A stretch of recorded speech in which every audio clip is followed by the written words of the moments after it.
about inference over networks, and today I'll be talking about stochastic gradient algorithms. Okay, so what did we do last time? If you remember, I introduced a strongly convex function, j of omega, and I developed an iterative algorithm to minimize that function, right? A gradient descent algorithm. The new estimate is the old estimate minus the step size times the gradient of the cost function relative to the parameter, right?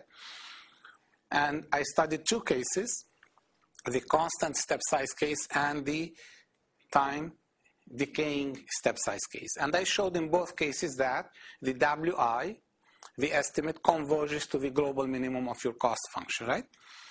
In the constant step size case, the convergence is geometric, okay? In the decaying step size case, it is slower.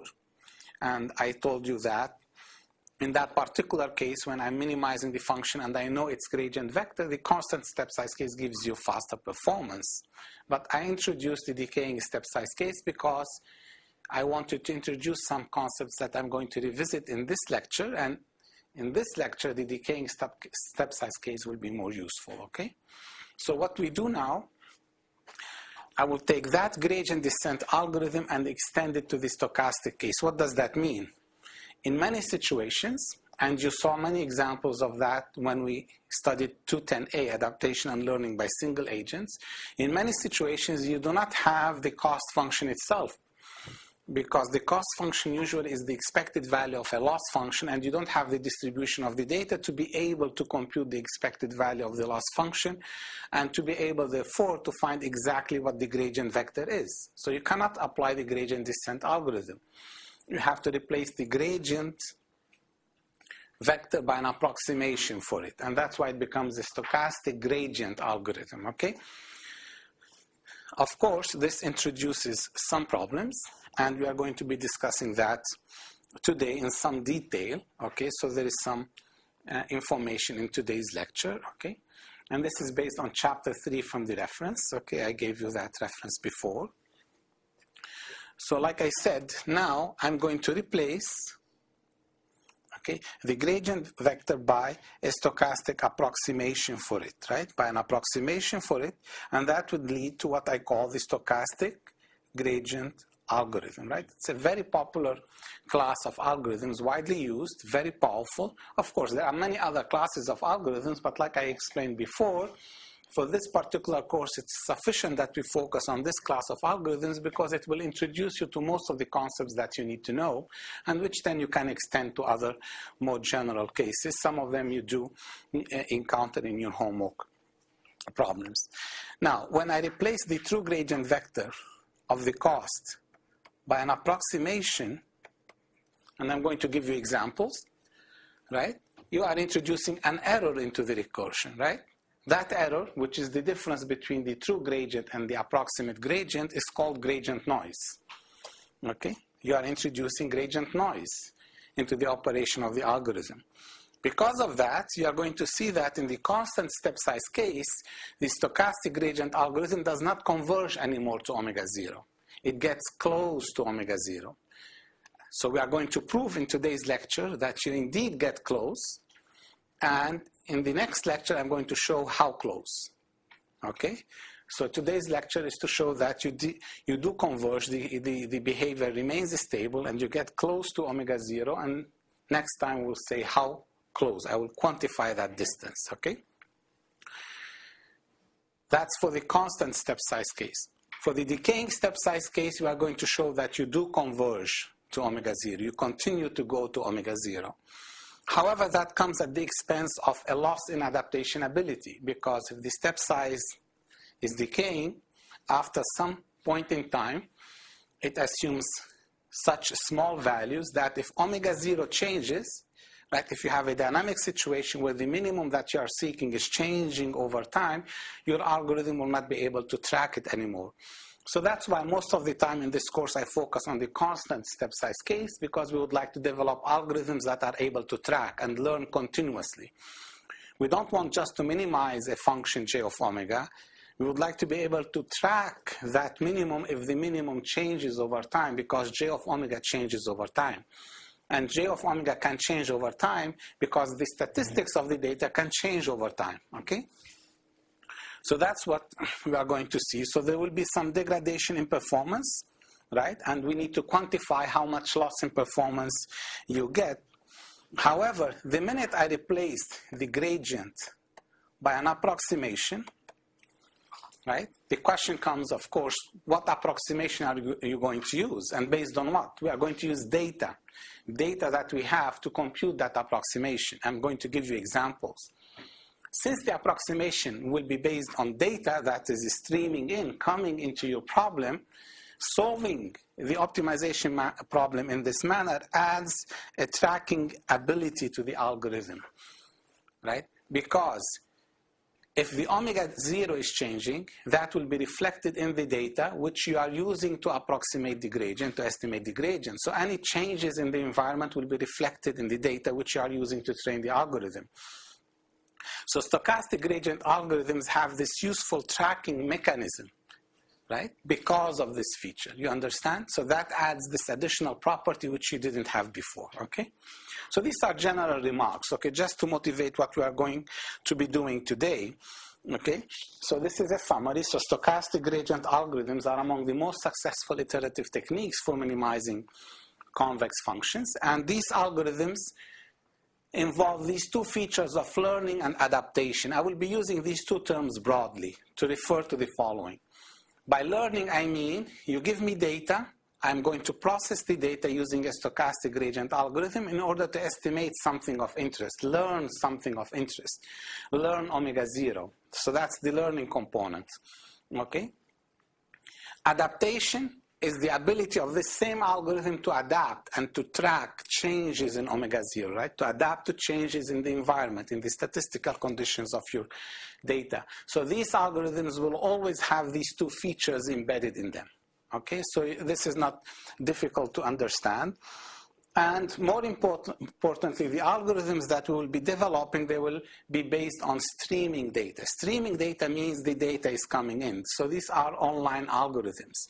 The data is arriving continuously. It's not that I have all the data here and I can run a block algorithm offline on the data. I would like the algorithms to function in real time in response to data that's streaming in, okay, coming in. So these are three important features that characterize all the algorithms you are going to see, or most of the algorithms you are going to see in this class. So like always, I'm going to show you what the results are for the real case. You already know by now how to extend them to the complex domain. So it's not always that I'm going to go and show you exactly all the steps involved in extending the results to the complex case, right? So at some point, I'll tell you by now you know how to do it. This is how the result will look like in the complex case. Then you can read the derivations in the notes, okay? So let's start with the real case, okay? So this is the setup. Remember, I start with a strongly convex function j, which I would like to minimize. So the omega 0 is what I would like to find. And if you remember last time, we assumed that the cost function is twice differentiable, so that the Hessian matrix exists, and that the Hessian matrix is bounded from below and from above. The bound from below is because of the strong convexity, right? Since the function is strongly convex, this is naturally the case. And the bound from above is an upper bound on the Hessian matrix, and I showed you examples last time where this is naturally the case. For example, mean square error estimation, logistic regression, and there are other examples also that fit naturally into this framework, okay? And I repeat that you can, right? You can relax these conditions and develop stochastic gradient algorithms for weaker conditions than these, but I'm not going to go, because the argument becomes a little bit more technical. We don't need to go that deep, okay? So this setup is sufficient to introduce the main ideas that you need to know, okay? And if you remember, we introduced some conditions on the cost function.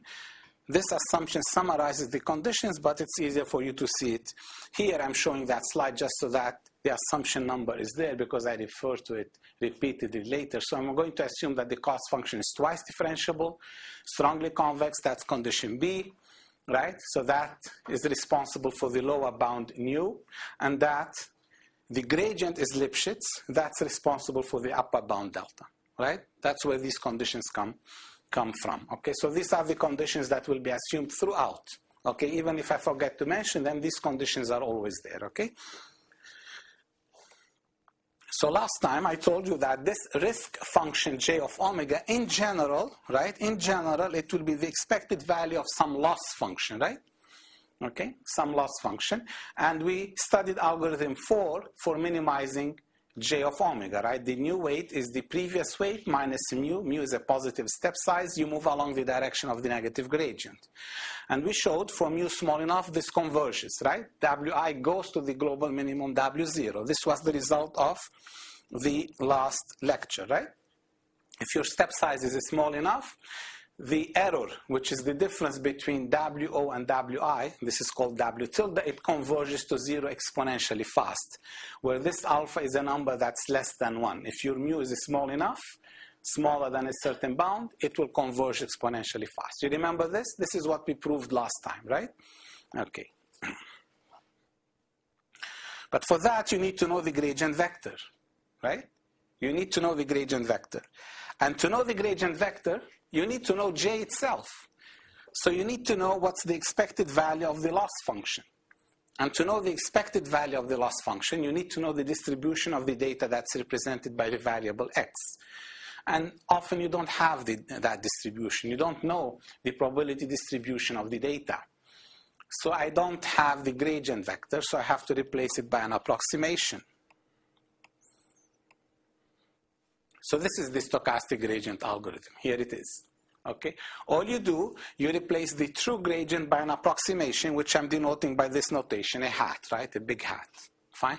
The question, of course, is how do I choose this approximation? Different algorithms differ by how you choose this approximation.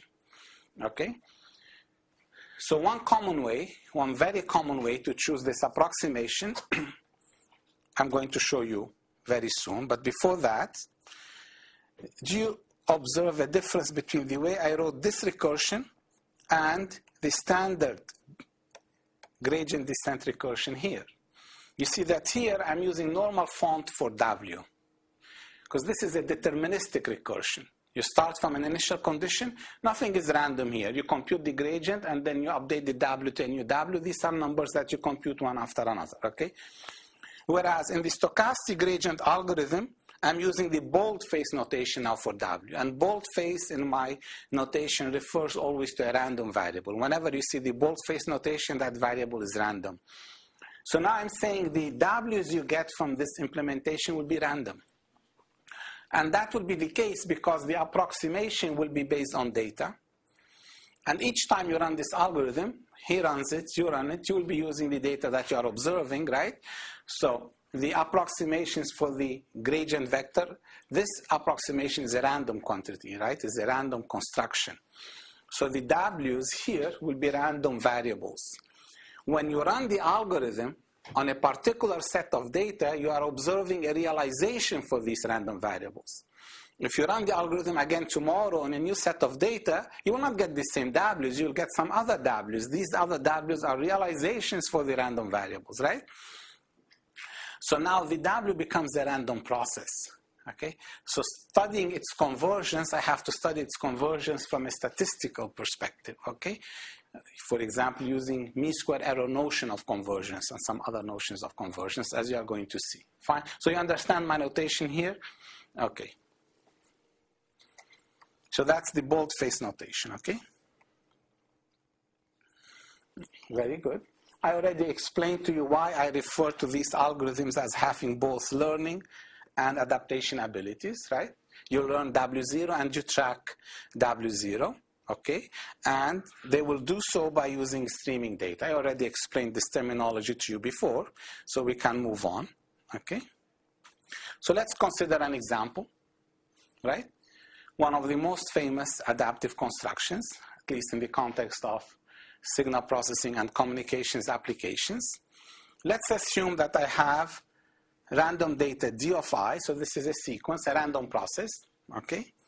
And the variance is independent of time, sigma d squared. And I have another random process, sequence u sub I, a regression vector, row vector, with covariance matrix that I'm assuming to be also independent of time and positive definite. Fine? So I have a sequence of these scalars and a sequence of U's, random vectors, row vectors. Okay? And the correlation between D and U is RDU. Okay? And I'm assuming in this example that D and U are related by the linear model 6. Okay? So there is some unknown W0 that relates them. Fine? Okay?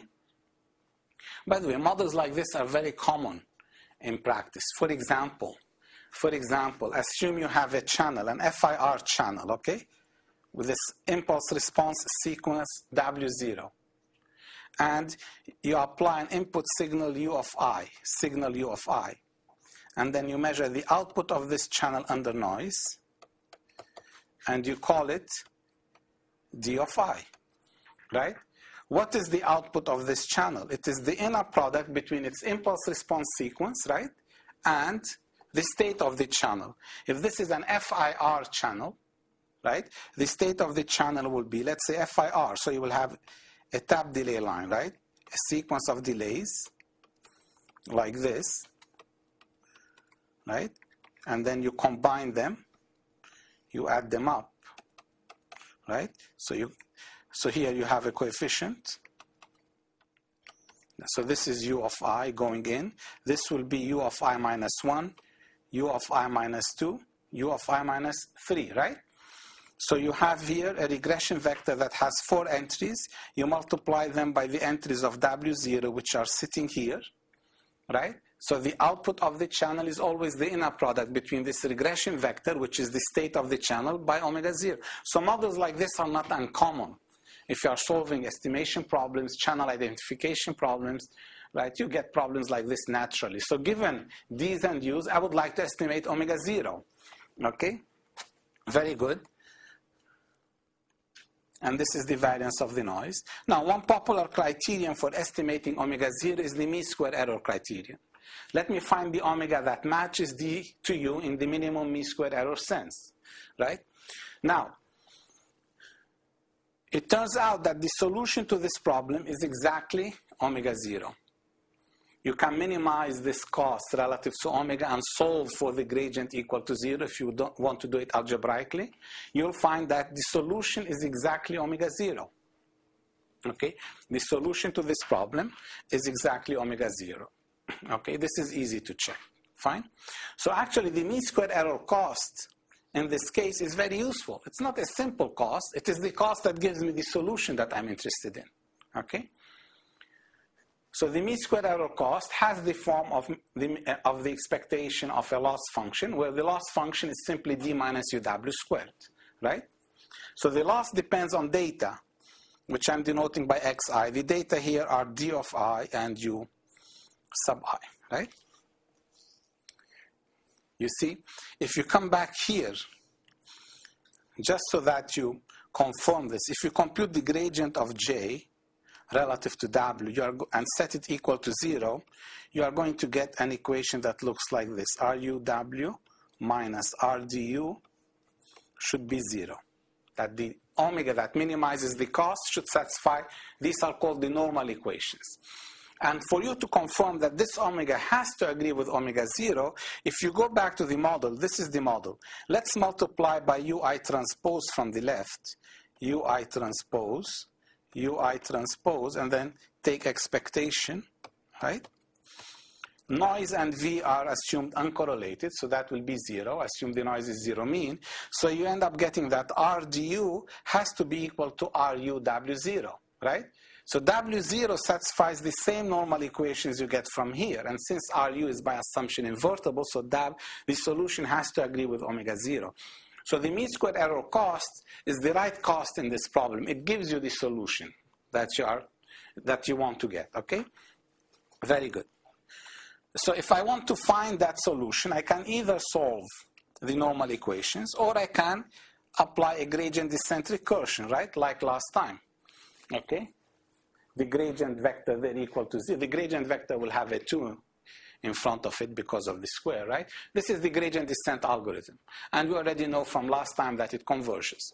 But for you to write down this algorithm, you need to know what the statistics, what these moments, second order moments are. That's where you need the statistics of your data, right?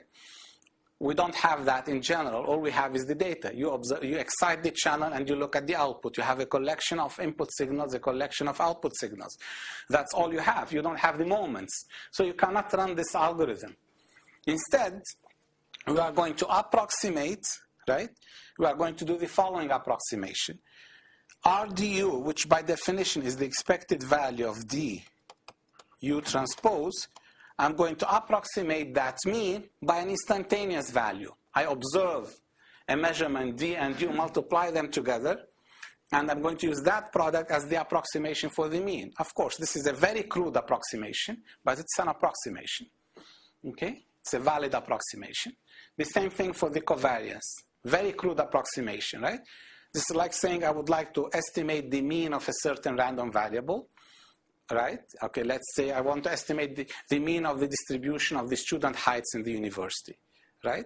And the way I do it, a person comes in, I use his height as an approximation for the mean. Another person comes in, I use his height or her height as an approximation for the mean. That's what you are doing, right? So if you replace RDU and RU, so you can see you get this approximation for the gradient vector, right? This is the approximation for RU, this is for RGU. Right? But this is nothing but the gradient of Q itself. Remember, what's Q? D minus UW squared without the expectation. Right? If you expand that and you compute the derivative relative to W, you get, right? So what the stochastic gradient algorithm that I'm discussing here is doing, it is replacing the gradient of J, the true gradient, by the gradient of Q. That's the approximation. Because Q depends on the data and you can evaluate its gradient, right? Okay, so this is what you are doing. The gradient of J is the gradient of the expected value of U. So the approximation that you are using is, I don't have distribution, so let me eliminate this E and use that as the approximation. That's all you are doing. You are throwing away an expectation and using the data, right? So when you do that, your algorithm becomes this, right? So now you can see that the W is bold-faced because each time you collect data, right, D and U, you run the algorithm, you get a sequence of W's, which is the realization for that particular set of data. If you run the algorithm on a new set of data, tomorrow you will get another sequence of W's, right? These are all realizations for the same random process. You understand? Right? This is what's called, by the way, the LMS algorithm, least mean squares algorithm, right? Very popular in signal processing and communications applications, and also widely used in many different areas, biomedical engineering, for example, and many other areas. Okay? This is LMS, right? This two here came about from, right, differentiating a quadratic function. That's all. You can embed it into mu. Often people just write mu here.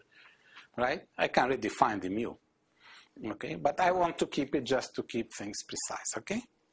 So you saw an example. Let's see another example, logistic regression, right? Logistic regression, okay? So here I have a sequence of binary values gamma. I already described this problem many times. And I have a sequence of feature vectors h, okay? And I would like to minimize this cost function. Find the omega that minimizes the regularized logistic risk function, right? Here it is. So again, this is a strongly convex function. It satisfies the properties I mentioned before. Therefore, if you write down the gradient descent recursion for this, it will converge.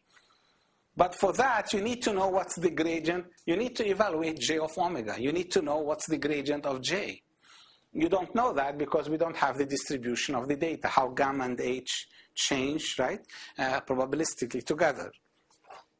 So what you can do, the loss function is the Q expression that you have here, right? There was an E in J, I threw it away, right? This is Q. Compute the gradient of Q relative to omega, and you put it there. So if you do that calculation, Wi is Wi minus 1 minus mu gradient of Q relative to omega transpose evaluated at that value, and of course also evaluated using the data gamma I HI, if you do this calculation, you get the algorithm number 16 that you have on the board, right? You see that? If you compute the gradient of Q and put it here, these two terms combine into this equation, okay? So that's the stochastic gradient algorithm for solving the logistic regression problem from streaming data. Again, why streaming data? You see, at every iteration I, each time you receive a new piece of data, you update your estimate, right? Hopefully improving it. You improve your estimate from a new iterate to the other iterate. That's, okay? And remember, so this is a problem where you are trying to find a hyperplane that separates the data into two classes, +1 or -1. If for some reason, right, over time that hyperplane changes because the statistical nature of the data changes, because you are basing your estimates on feeding, streaming data, the algorithm will be able to track this change, right, and start converging towards a new W, right? That's the tracking ability of the algorithm. Very good. Fine. So now at least you understand what is the stochastic gradient algorithm, and I gave you some examples, right? And the approximation for the gradient vector is the gradient of the loss function. Fine? Okay. So does it converge? If I do this, will the algorithm converge, right? Okay, so this is what we need to argue, okay? So let's go quickly through this. Not quickly, it will take some effort, but we need to do it. Okay, first, let me recall this terminology, right? Because it will be used today. When I say the big O and little o terminology, little o means A is a higher power of mu, right? Mu to the power of 1 plus something, 2, 3, 1 plus epsilon, right? And capital O means that A is in the order of mu, some multiple of mu. Okay? Very good. So this notation will be used. Okay? So now, we need to study the convergence properties of an algorithm like this. For that, I need to examine more closely the gradient noise process and introduce an assumption on it, okay? So what is the gradient noise? Remember that we replaced at every iteration the true gradient vector by the approximate gradient vector, right? So there is always an error, right? Whenever you are using this, you are actually using the true gradient plus S. So there is an S that's being introduced into the dynamics of the recursion. Will that S keep the algorithm stable or not, right? So that's what we would like to study. Equation 18 is simply a repetition of equation 17. Okay, so this is called the gradient noise process, okay? Gradient noise. At every iteration, it will have some value. And it depends on the weight vector at that iteration, right? Very good. Okay. It's because of the presence of this gradient noise that the Wi will not converge anymore to omega 0, like it was the case in the last lecture when we studied the pure gradient descent recursion. It will not converge to omega 0, but it will get very close to it, and it will fluctuate around it. Okay? So that's what we are going to prove. Okay? And next time we're going to show how close it gets to omega 0. Okay? So today, I want to show that if you look at this error,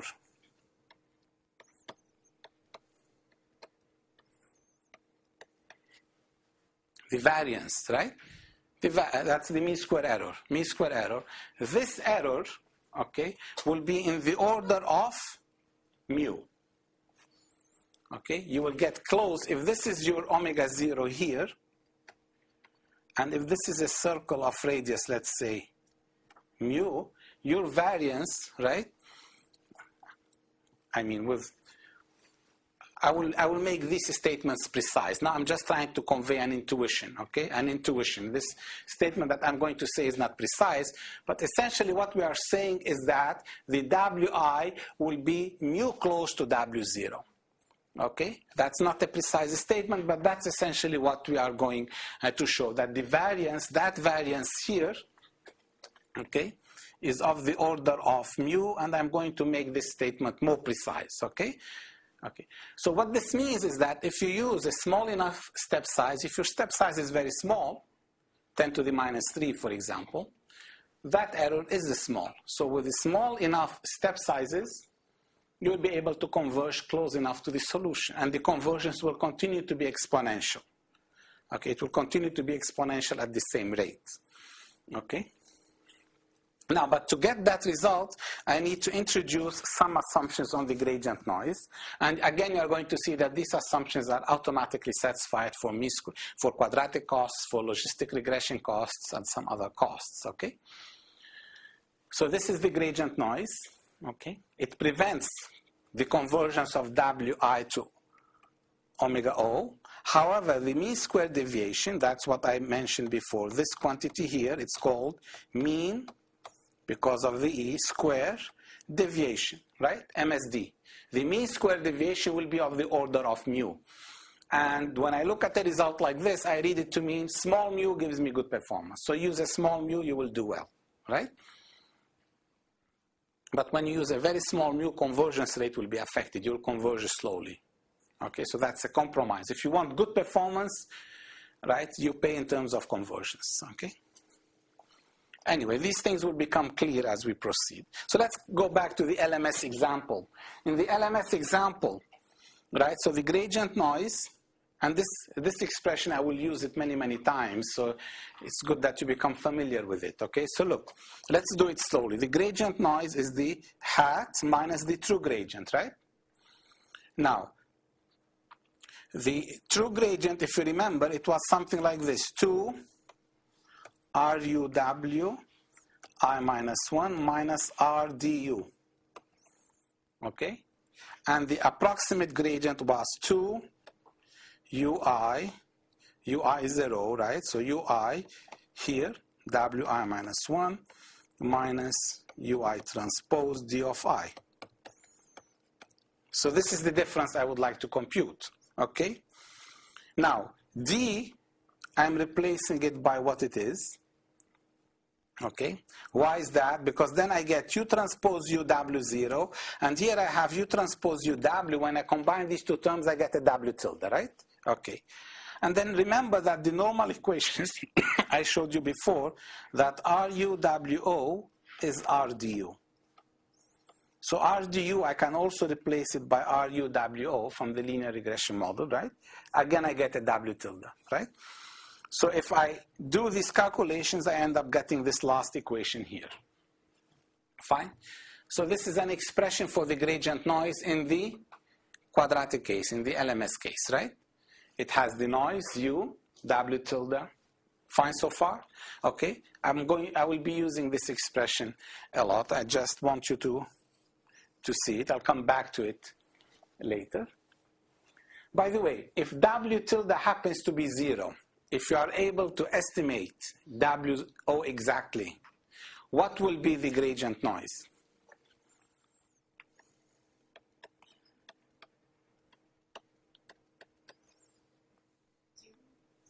Minus 2 U transpose V of I. Remember this. I'm going to come back to this. Okay? So this gradient noise, right, even at the location of the optimal solution, it will have a value. And it depends on U and it depends on V. Noise and U. Now, in general, V and U are independent of each other, okay? You will understand this more as we progress. I just wanted to remind you here, okay, that at the optimal solution, there is gradient noise, okay? Let's continue.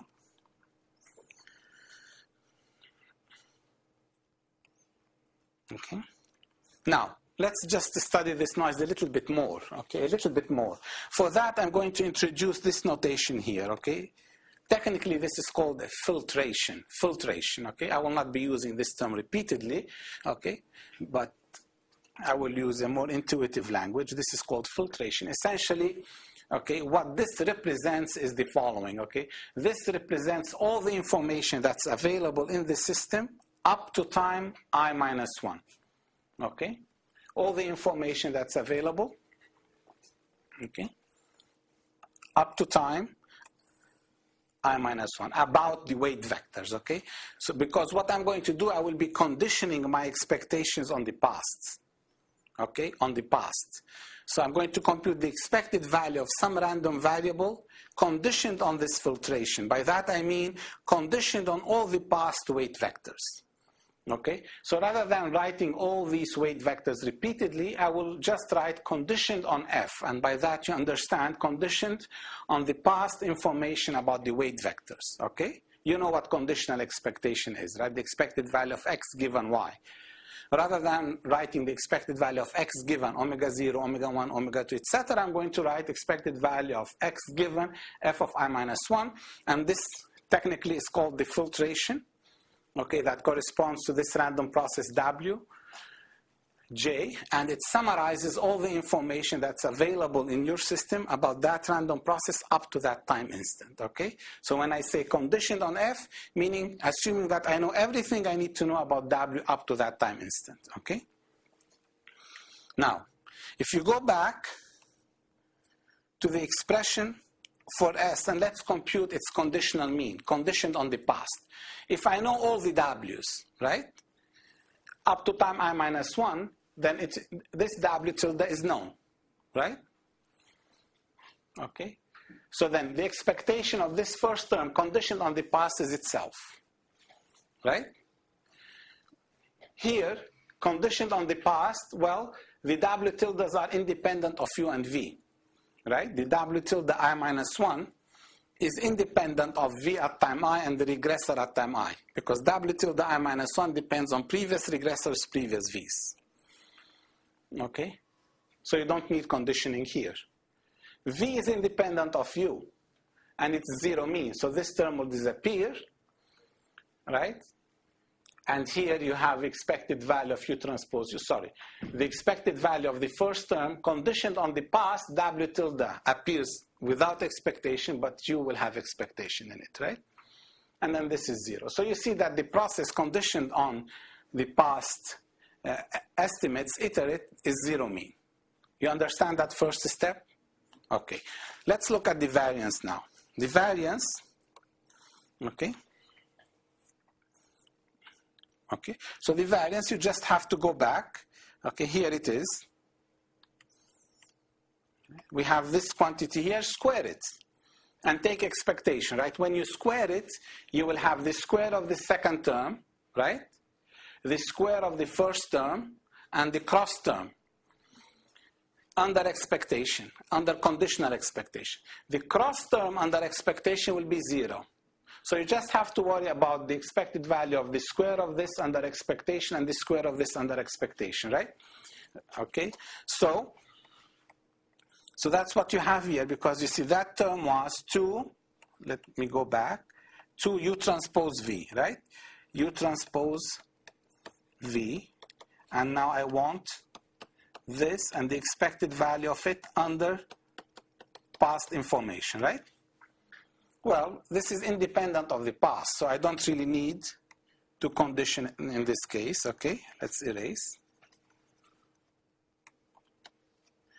Okay, and these are independent, V and U. So this is the same thing as 4 expected value of U squared, expected value of V squared, right? This is sigma V squared, and this is trace of RU. That's where the second term comes from.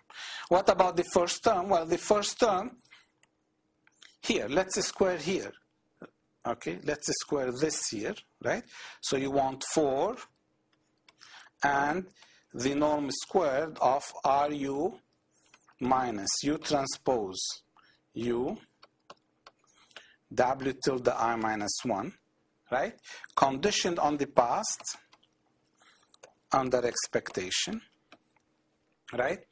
This is upper bounded, right? Okay, this is upper bounded because this is the norm squared. So the norm of this squared times the norm of that squared, right?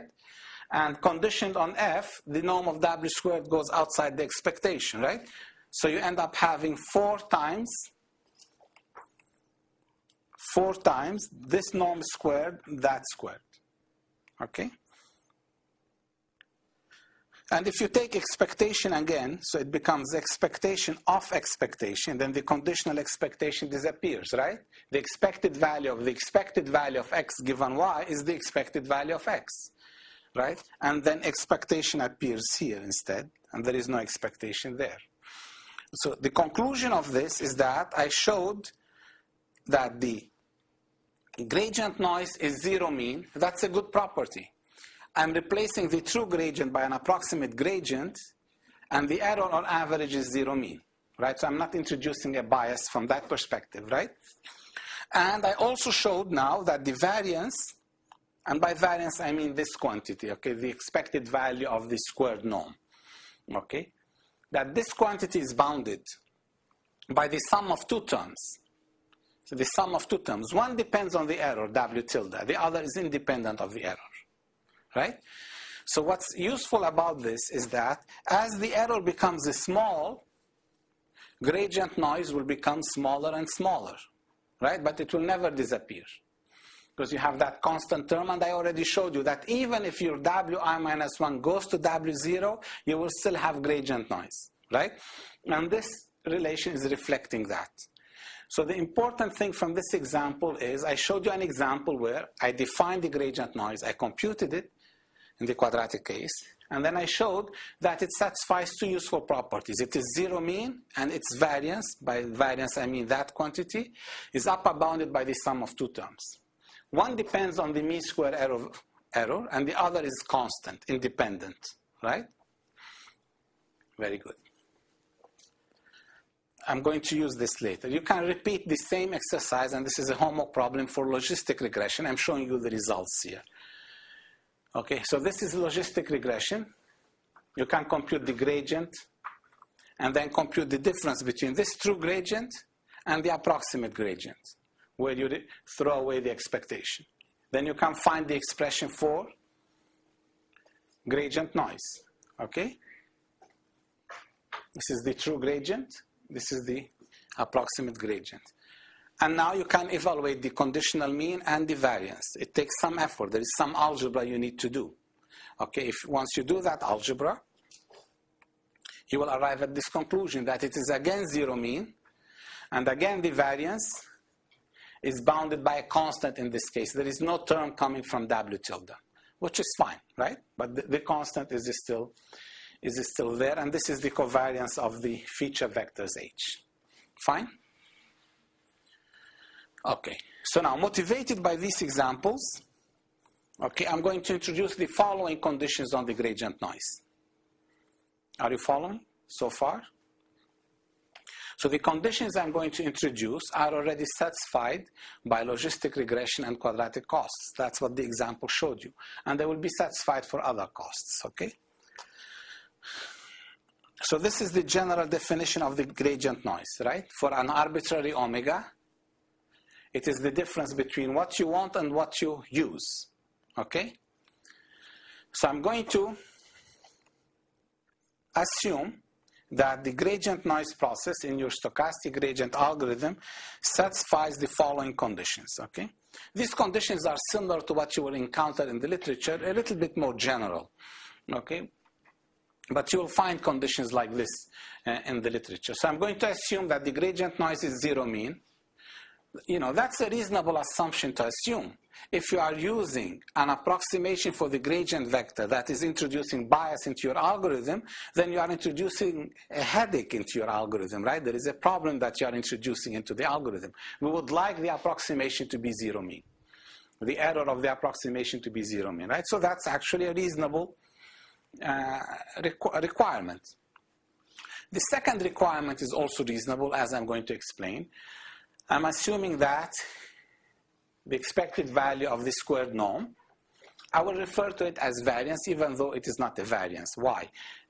I mean, S is a vector, column vector.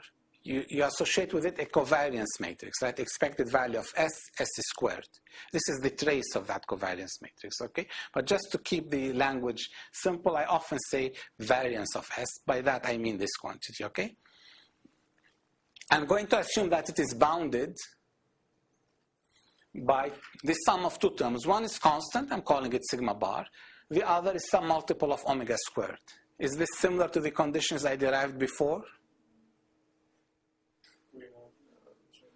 tilde, right, different, slightly different, and for a reason. Before, I showed you in the previous examples that the variance was bounded by some constant times W tilde plus some other constant. Okay? Actually, these conditions imply the other conditions, as I'm going to show you. Okay, so, and the reason I write them like this is because I want the conditions to be independent of the unknown. Omega 0 is an unknown, right? Omega 0 is an unknown. I just want the conditions to be independent of the unknown. But that's okay. If you instead state the conditions with W tilde here, everything will be fine, and everything, all the arguments will still work, as we are going to see next, okay?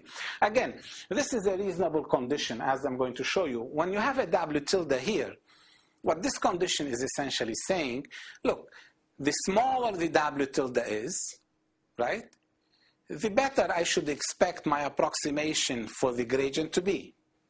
Right? Okay? So what this is saying is the smaller W tilde is, I expect the variance of the gradient noise to become smaller. Okay? That my approximation for the gradient vector to be better if I am closer to omega 0. Okay? So that's what this condition is saying. So let me rewrite this in the form that's more consistent with the examples I showed you. How do I do that?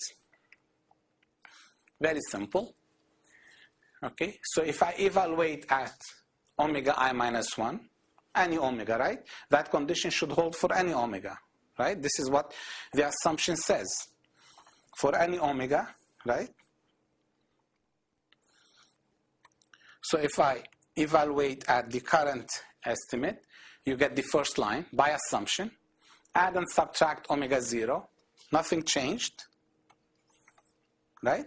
But now you can use the property that a plus b squared is less than or equal to 2, the norm of a squared, plus 2, the norm of b squared. Right? This is an algebraic property. You can prove it from Jensen's inequality. Jensen's inequality, you see, a plus b, you can write it as 2 times 1/2 plus 2 times 1/2, right? Nothing changed. Take the 2 out, that becomes a 4. And inside you have 1/2 a plus 1/2 b squared. That becomes 1/2 a squared, 1/2 b squared, times the 4, you get d2 and d2, right? You can get it from Jensen's inequality. But otherwise, you can prove it also from first principles. Just expand the left-hand side, you will get the bound. So that's what I did here. You see, this is a, and this is b. Right? So this becomes W tilde, and these two, I group them into sigma s squared, right? And this, I call it a beta. So now it becomes of the same form as before. So you can assume that your noise satisfies 28 or satisfies the previous condition I gave you, which was 27. Fine? Most of the time, I will be using 28. Even though I state the conditions in the previous form, I actually will always be using them in this form in terms of the tilde, and this is meant to show you that that condition leads to this condition, right? For some parameters, which in the quadratic case, I'm calling them beta and sigma. I called them bar before, right? But once I introduce the error, I remove the bar. Fine? Okay. So these assumptions, they are satisfied. Okay, so here they are. They are satisfied by quadratic costs and logistic regression, for example, okay? Fine? Yes? Sigma squared S depends also on RU, right? Sigma squared S in this example? In this example? Oh, yes, but the point, it's independent of the error vector. But I'm saying, if we design, so RU is the signal, the covariance of something we transfer. Yes, yes. So does that mean if we design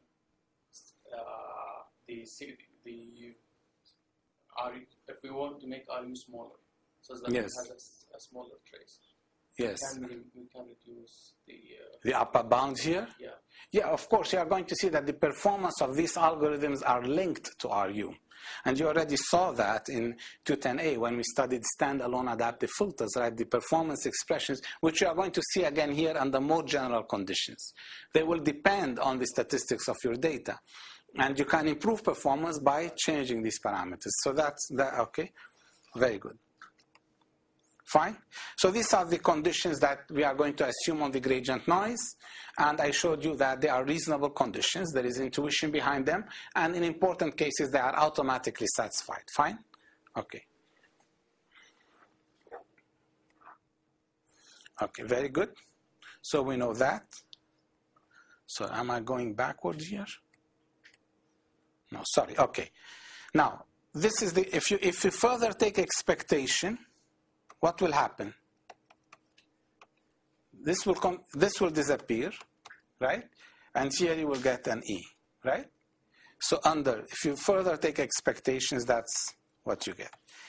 You get expected value here, right?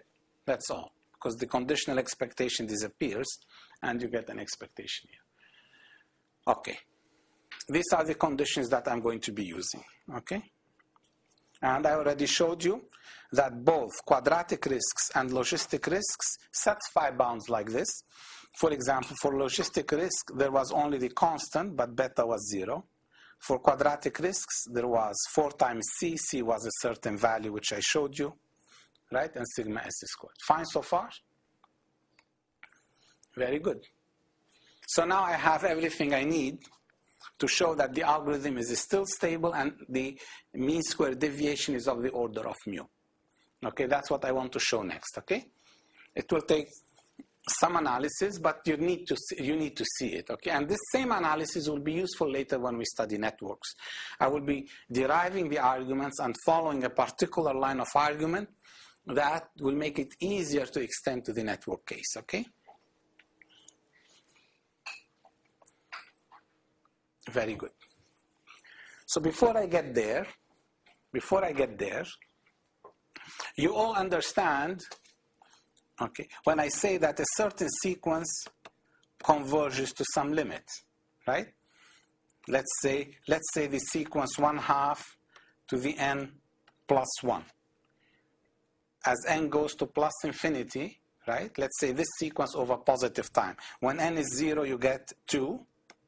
And as n increases, it will converge to 1, right? So then you would say that the limit of I is that value 1, right? You can converge from above, you can also converge from below. It depends on your case. Now, there is this other concept which we will need, which is called limit superior, okay? What will happen is that this error variance, does not necessarily converge, okay, to a constant value. It doesn't necessarily converge to a constant value. So you may have behavior that looks like this. It's going down, it enters the region, and it oscillates within that region. It is trapped in that small region, but you cannot ensure that it's going to a fixed value, okay, but it's jumping around within that region, okay? So how do we capture this behavior? You can capture this behavior by using the notion of limit superior. What is the definition of limit superior? This is an intuitive definition here. It is the smallest upper bound for that region, right? So for example, in this figure here, it's bouncing around within this region, but it never exits the horizontal line. So and that horizontal line is the lowest line that I can have, such that these oscillations do not leave that region. So that's called the limit superior of the sequence, okay? That's called the limit superior of the sequence. And this concept is useful for situations like this when you cannot guarantee conversions. But if you can show that the limit superior is small, that's good enough. That's all we really care about. I'm going to show that the limit, meaning sometimes I may just say limit, but you understand I'm referring to the limit superior, right? If we show, that's what I'm going to show, that the limit superior is of the order of mu. So this essentially will show that the mean square error, this error is of that order, okay? Fine, so I will be using this concept extensively, and there is, by the way, a related concept, limit inferior. It will be the highest lower bound. Sometimes also you have it, and I will be using it later in the next lecture, I believe, like this. This is called the lim inf, okay, limit inferior, okay? It is the highest lower bound. This one is the lowest upper bound, okay? These are definitions. Of course, you can get more technical about this, but we don't need to become more technical, okay? This is good enough for us, okay? So I will be using this concept, okay? So when I show that the algorithm is stable, I will be showing this. By that, I mean mean square stability. I mean that the variance, the limit superior of the variance, never exceeds O mu. That's what I mean, okay? So this is, for us, will correspond to mean square error stability, okay? Or convergence, okay?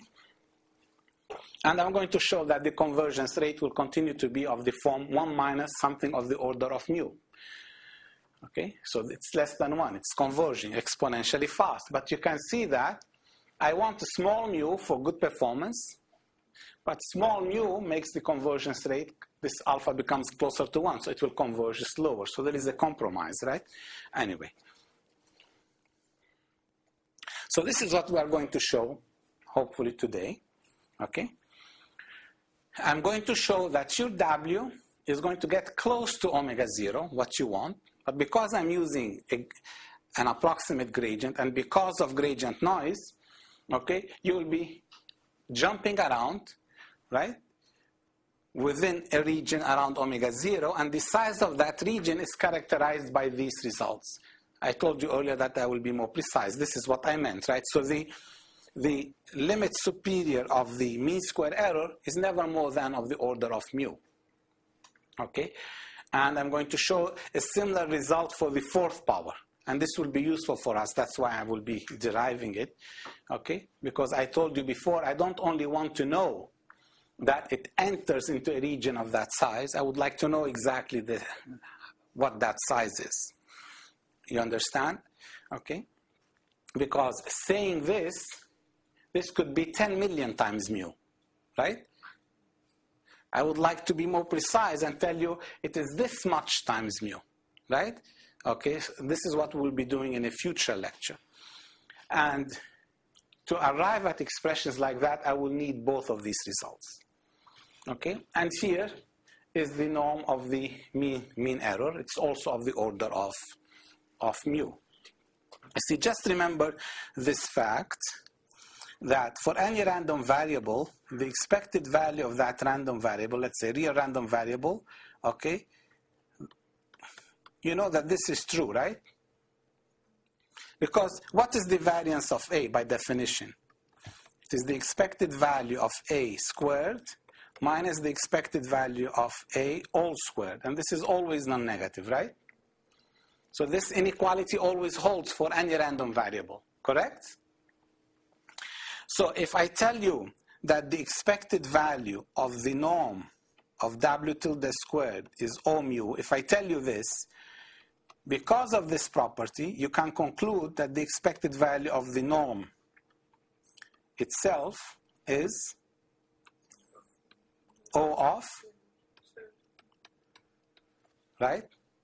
Now, which one is the better bound, O mu or O of mu to the 1/2? Remember, mu is very small for us always. So this is a bigger bound, right? So that's how you appreciate this result. So what we're going to show is actually we can give a better result.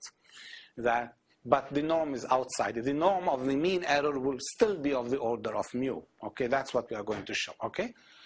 So the rest of this lecture is to show results 2 and 3. Next time we'll be showing result 1. Okay? Because 2 and 3 are similar. Okay, so let's continue. So I already explained to you what the limit superior is. So this paragraph is just reminding you, and this is the result that I want to show. I want to show that if mu is small enough, okay, remember, when we studied gradient descent, I had a statement like this. If mu is smaller than 2 nu over delta squared, nu and delta are the lower and upper bounds on the Hessian matrix of your cost. Now, in the denominator, I am adding the coefficient beta squared that comes from where? From the bound on the noise, remember? I assume that the noise is zero mean and its variance bounded by beta, W tilde squared plus sigma. So you see that beta makes the upper bound smaller right? So now you need smaller, because you have gradient noise, right? It's more difficult to remain stable. It makes sense. You need smaller step size here, right? So don't worry much about the exact expressions, but it's more important to understand what they mean, okay?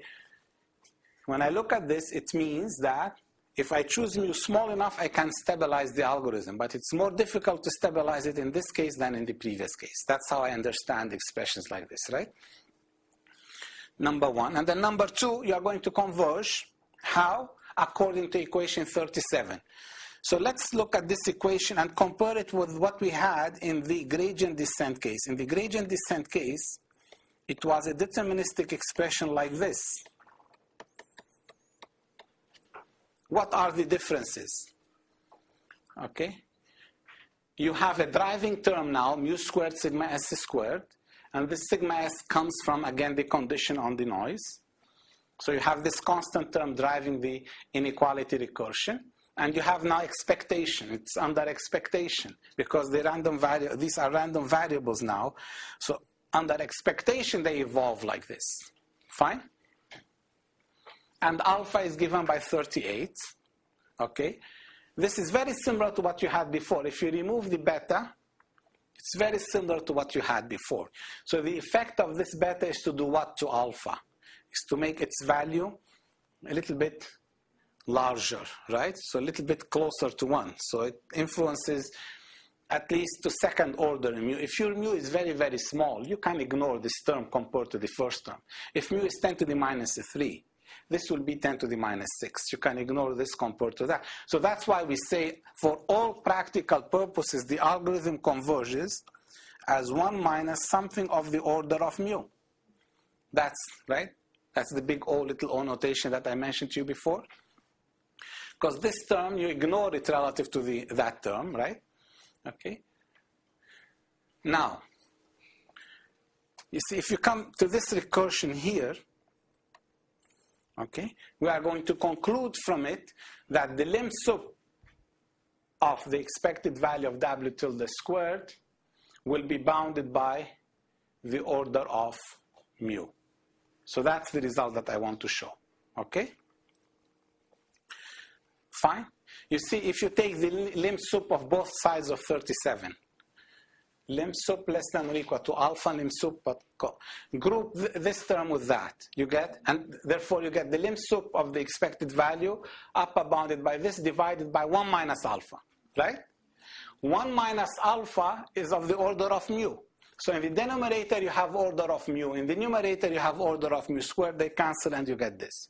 So it's easy for you to see where this comes from once you get this, right? So all I have really to show is to prove that relation for you. And then you will be convinced that the algorithm indeed enters the region of mu square size mu. Fine? You understand where it came from? Okay? Okay, let's continue. Yes. Yes. We always work with not the lim sup, but just yeah, but I mentioned, if you go back to 210a, right, when I defined the limits, I mentioned that technically, the variance of the weight error vector does not converge to a constant value in general, right? Okay. However, in this course, I'm going to assume that that's the case, right? We defined steady state conditions by saying the variance attains a constant value and then we evaluated that value. You are going to, but here I'm being more precise, I'm being more technical. But you are going to see the results you get from this case match with the results that you get under that assumption to first order in mu. You understand? Okay. Here I'm being more technical, okay, more precise. I didn't want to be that precise in 210a, but I alerted you to this fact if you go back and, okay. Very good. Proof. How did we prove this result? Okay. How did we prove this result in the gradient descent case? I wrote down the error recursion, right? If you subtract omega 0 minus omega I, you get omega tilde I minus omega tilde I minus 1. And here you will get plus mu, the gradient hat. But I replaced the gradient hat by gradient plus S. That's all I did here, right? In the gradient descent case, I did not have gradient noise. This was the recursion. and then I computed the norm squared and used the sequence of inequalities to arrive at that recursion. Right? Here I will do the same. I will take the norm squared, I will use a sequence of inequalities and then expectations. Because these are now random quantities, I want to bound their mean square error behavior, right? So the argument is not that different, so let's continue. And that's where I'm going to use the bounds on S. Because when I square this and take expectation, then the bound I introduced before on S will come in, right? You understand? Okay, so this is how this relates to that. So let's do this quickly. Let me just remind you first, this is the mean value theorem, okay? The gradient expression that I have, I'm going to replace it by an H matrix, which is the integral of the Hessian, times W tilde, right? We used the same argument before. I want this term here to be expressed as some matrix times W tilde, so that I can group these two together, right?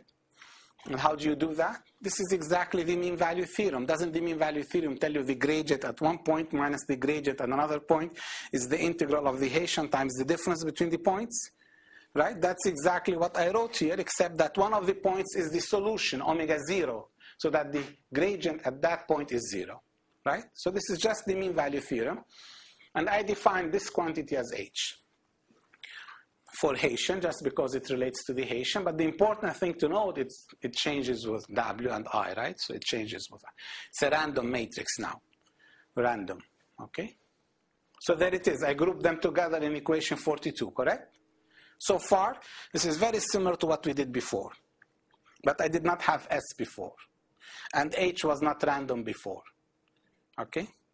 So these are little differences, okay? But they are important because they introduce new dynamics to the argument, because now everything is random and I have S. Let's square. So the square of this, so okay, here. You see, so the square of this,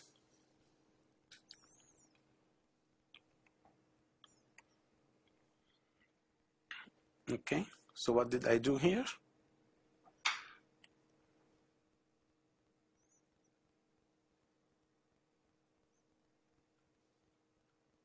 Sorry, yes.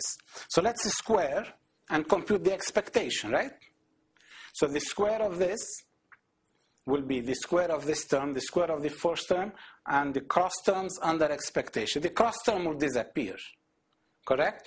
Because S, okay, given the past, right? Given the past, this term here, given the past, is known because H depends on W tilde, right? So given the past, this is known, so it just becomes the cross term will involve the expected value of S, which is 0, right?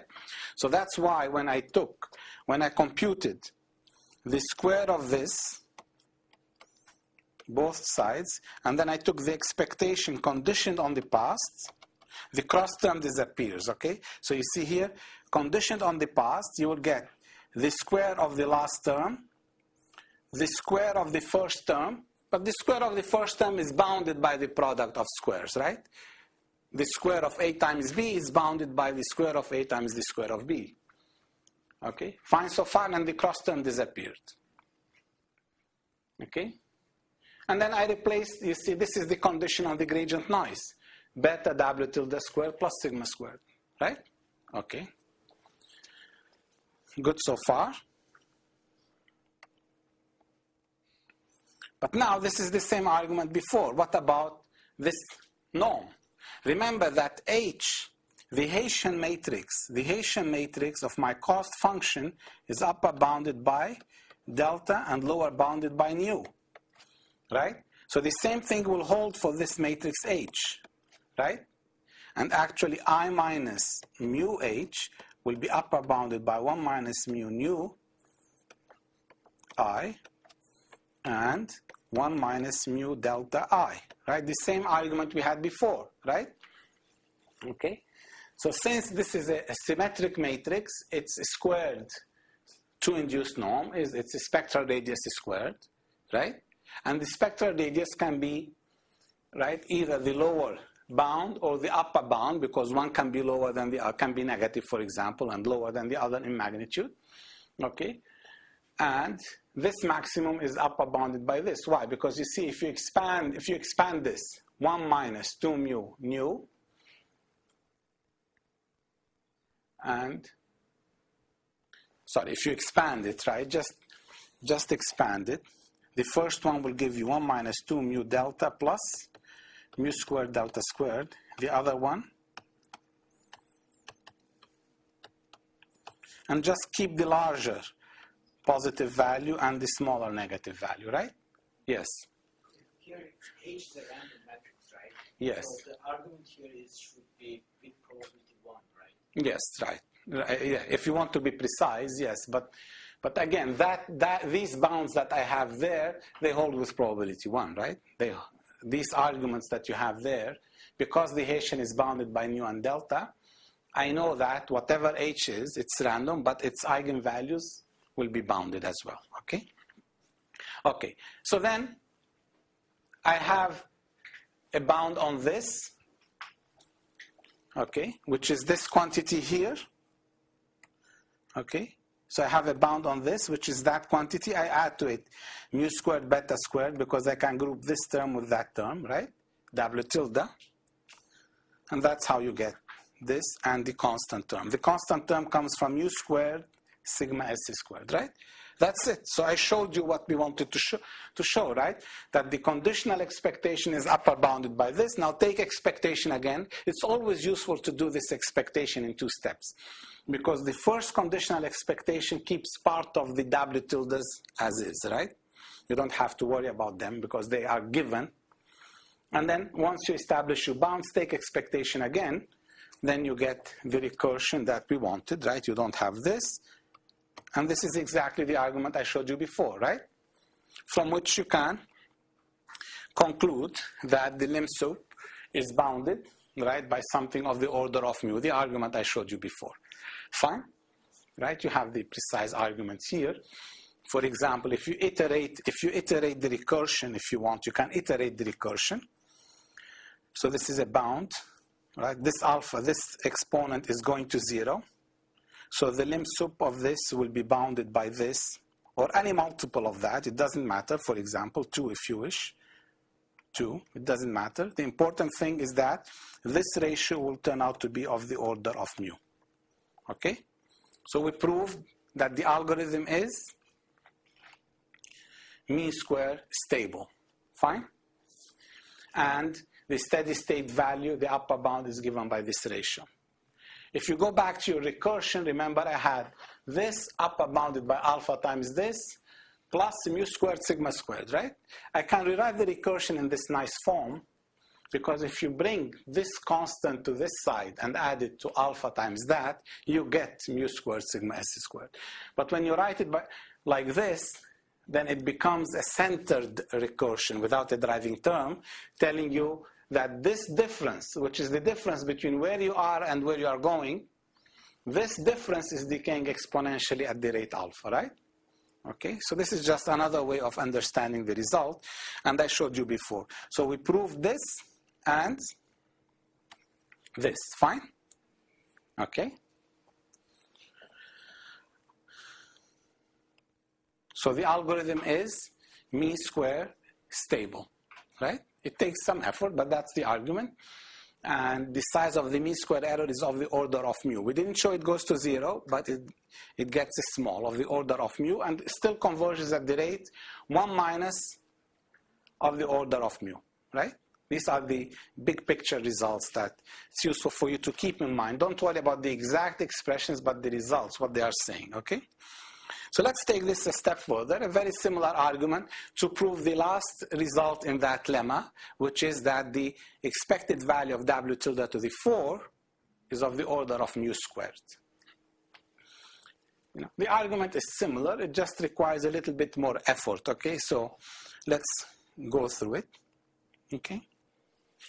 So to establish that, I need to strengthen the condition on the gradient noise, which are again satisfied by quadratic cost by logistic regression. Okay, I'm going to show you. Okay.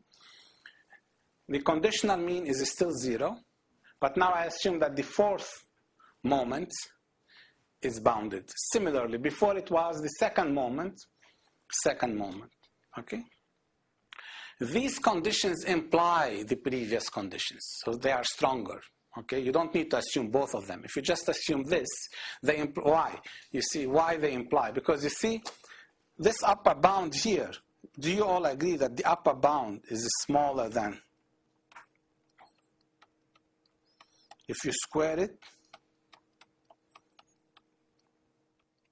sorry, let me clean this. Square and square, right? And then use the result that the expected value of a squared for any real random variables is this, right? So then you will get that the expected value of s squared conditioned on f is less than or equal to that, right? You understand? So you can show that if the fourth order moment satisfies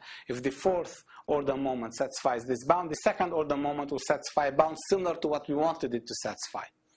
Okay? Why does the variance of s doesn't have a square? What did you say? Why not? Oh, no, there is a square. No, yes, there is a square here. Yes. Okay? You understand that, right? So you don't need to assume both conditions. This is enough. Okay? And again, just like before, I'm stating the condition in terms of omega, but you can get from it a condition in terms of omega tilde. Okay? How? Just remember this bound, right? I'm going to use this bound. I used the one that had square here, and then it was 2 squared, 2 squared. If it is 4 here, it will become 8, 4, 8, 4. How do you get it? From Jensen's inequality. How? 1/2 times 1/2, 1/2 times, sorry, 1/2 times 2, 1/2 times 2, nothing changed so far, right? Okay. And then, so by Jensen's inequality, this is a convex combination, right? So 1/2 comes out, 1/2 comes out. Then the argument to the fourth, the argument to the fourth. And then this is 16/2, and you get that, right? This is useful to show you that I can get the bound with W tilde, just like before, you see? I have it with W, add and subtract omega 0, right?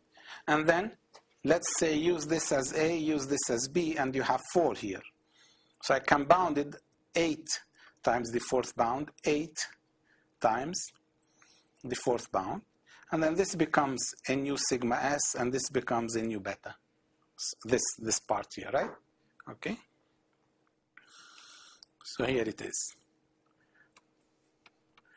So I call them, I use this notation. So in the second moment case, I used this notation. These were the quantities, right? And in the fourth order moment case, I just added 4 and 4. Because these are different constants, okay? They come from this bound, different constants. Because it's not necessarily the case that this constant is the square of that, or this constant is the square of that, okay? The important thing is that there is a constant. Here, a constant there. What they are doesn't really matter, okay? So most often I will be using these bounds here, okay? Where I took expectation again. Okay? Like I said, again, the quadratic risk and the logistic risk satisfy these bounds. And I'm doing the example here again. For the quadratic risk for the LMS case, mean square error estimation, this was the gradient noise. Now, if you compute the fourth power, this is A plus B, so it will be 8 times the fourth power of the first term plus 8 times the fourth power of the second term, right? Okay? And then the product of these norms becomes less than or equal than the product of the individual norms, right? And the same thing here. So again, you can see you get some constant times W tilde to the fourth and some other constant here, right? So the mean square error satisfies that, okay? Here it is. We don't really care about the constants. We just want to know that they exist. And then for logistic risk, you can show it. Again, the beta will be 0 here, and you'll just have a driving constant that depends on the fourth order moment of the feature data, okay? So I'm showing you examples that satisfy these conditions, okay? Very good. So for fourth order stability, I need conditions on the fourth order moment of the noise. For mean square stability, second order stability, I need conditions on the second order moment of the noise, right? That's how you understand it, okay? So under fourth order stability, these conditions hold. Sorry, under the assumptions on the fourth order moment of the noise, these conditions hold. Well, I know that the first one holds because fourth order condition on the moment of the noise implies the second order conditions under which we prove that this holds. So I don't have to worry about proving number 1, right? Okay. I just need to worry about proving number 2. Well, let's follow the argument, okay? It's a little bit more demanding, but it's not difficult. Follows a general line of thought. This is the error recursion that we derived before, right? What did we do before? We said square it. The cross term under expectation will be 0, and then we bounded the remaining terms. Now I have to take the fourth order power because I want to find where the expected value of the fourth order power is going, right? But now, if you compute the fourth order power here, this is the expression for the fourth order power. Okay? If you have two vectors a plus b and you compute the fourth order power of that sum, this is what you get. This is just algebra. You can try it. Okay? A plus b times a plus b times a plus b times a plus, right? Sorry, you compute a plus b transpose times a plus b, that's 1, and then you square that. You will get this. Okay? So now apply this to that. Okay, this is just algebra at this stage. Okay, so I may skip some steps. It's just pure algebra. So you will get this to the 4 plus this to the 4, right?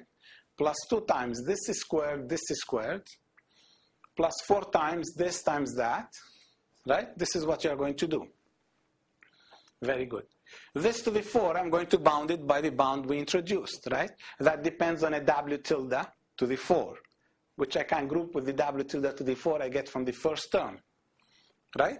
Okay.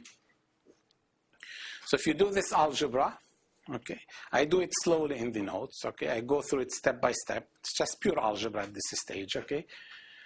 I don't want to bother you too much with it, but you can see a to the 4, b to the 4. These are each one of the terms in that expansion, okay? Okay. Very good. So now what do I do? You can, for example, here this s squared, you have a bound on it, right?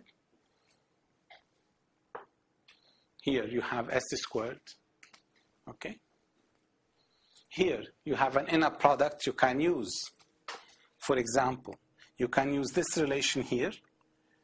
You see, the inner product squared between two vectors is upper bounded by the norm squared, right? The product of the norm squared. You can use that because you see here, this is a vector and this is a row vector. This is like an A transpose B. You can use it to say this term here, for example, is upper bounded by the norm of the first times the norm of the second, right? And then you can group them together. Okay, so I'm not going to go through this algebra. This algebra, you can follow it, okay? It's some tedious algebra, but it is straightforward.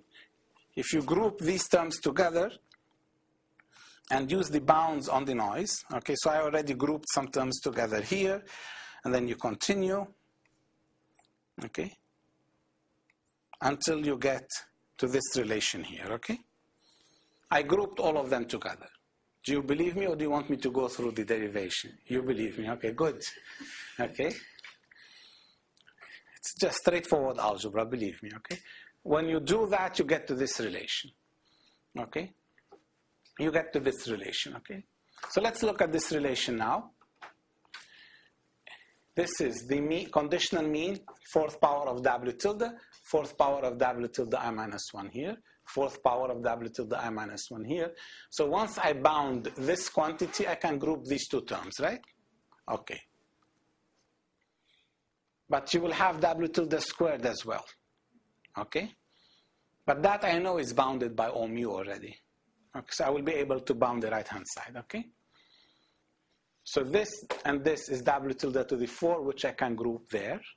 But this and this keeps the w tilde squared. Okay, so let's look at these terms. Again, this term squared I already know is bounded by this, right? Right? Bounded by this.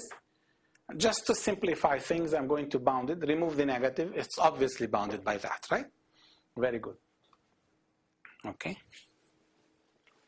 So now, if you square it, right? So this here, I bounded this term by that. Now, this here, to the power 4, you just square it, right? And then expand the terms, you get that. Throw away the negative term, you still get that bound. Okay? This is just algebra. And you're going to see why I'm doing that, okay? So if I take this norm, fourth norm, and the second norm, if I replace this by this quantity, right? Replace this by that quantity. Everything else is just w tilde squared or to the 4, right? I can group them together. You'll get something times w tilde to the 4, something times w tilde squared, plus a driving term. Fine? Okay, so I did that grouping for you. Here it is. You will get some driving term, I'm calling it A3, some term multiplying the second order moment, and I wrote the term multiplying the fourth order moment in the form 1 minus some A1. What are these A1, A2, A3? I have them listed here, okay? This comes from the algebra. So what's important here, okay? Remember, what is it that I'm trying to show? I would like to show that the lim sup, right, of this fourth order moments is mu squared. I want to conclude that from this relation, okay? As I goes to infinity, right? So to do that, so let's look at A1. A1, the expression for A1, it has a term in mu squared, mu to the 4th. So it's of the order of mu, right? A2 and A3, I just wrote down what they are. One of them is of the order of mu squared, one of them is of the order of mu to the 4. Often when you're just trying to establish stability, convergence to a certain region, you're not really interested in the exact values of the quantities. You are interested in their orders. Okay, so that you say this arrow converges to a region of this order, okay? Fine. So now, but now you see this recursion that I have here is a state recursion that involves the second norm in addition to the fourth norm. But I derived before a recursion only for the second norm, right? The second norm is less than or equal sum alpha times the previous second norm plus a driving term. So I'm going to group them together. Okay? Here it is. I group them together. The second line is the recursion for the fourth moment. The first line is the recursion for the second moment. And this notation here, this less than or equal, means if I write a vector less than or equal to b using this notation, this is entry-wise comparison, right? The top entry is less than or equal to the top entry. The second entry is less than or equal to the second entry. Now, if I want this recursion to converge, if I want these to tend to bounded regions, I need this matrix to be stable. We already know that alpha is less than 1. So what do I need to ensure? That the magnitude of 1 minus A1 is bounded by 1, right? Which means I need to ensure that A1 is between 0 and 2. So I need to ensure that. So this quantity that you see here, I need to ensure that it is between 0 and 2. If I can show that, then I'm done, right? It's a challenging expression, right? But let's look at it a little bit closer, okay? This is because I'm trying to establish convergence under general conditions, okay? We are not just talking about the mean square error. These are general costs, okay? So now, to do that, I'm going to do the following. I'm going to claim if I can choose mu, okay? If I can, look here. You know from A1, from the expression for A1, that A1 is larger than, A1 is smaller than 4 mu. Fine? So if I choose the step size to ensure this is less than 2, right? I can ensure the upper bound. So this is my first condition here. But I also want to ensure it is larger than 0. Actually, I'm going to ensure, for reasons you are going to understand soon, I want it to be a little bit away from 0. Okay? So now, to ensure this lower bound, which guarantees that it is above 0, what I'm going to do is this. Okay? You see here I have minus 2. So let's assume, split this into 2. One term minus the other. Okay? And then impose that the last term is smaller than one of these terms. You see, this here is the last term. This is the other term that I split. If you look at the expression for A1, it has this form. 4 nu mu minus some 2x minus some y. Right? Correct? 2x, this x has mu squared and this y. Right? So what I'm saying, so I can write this as 4 nu mu minus x minus y.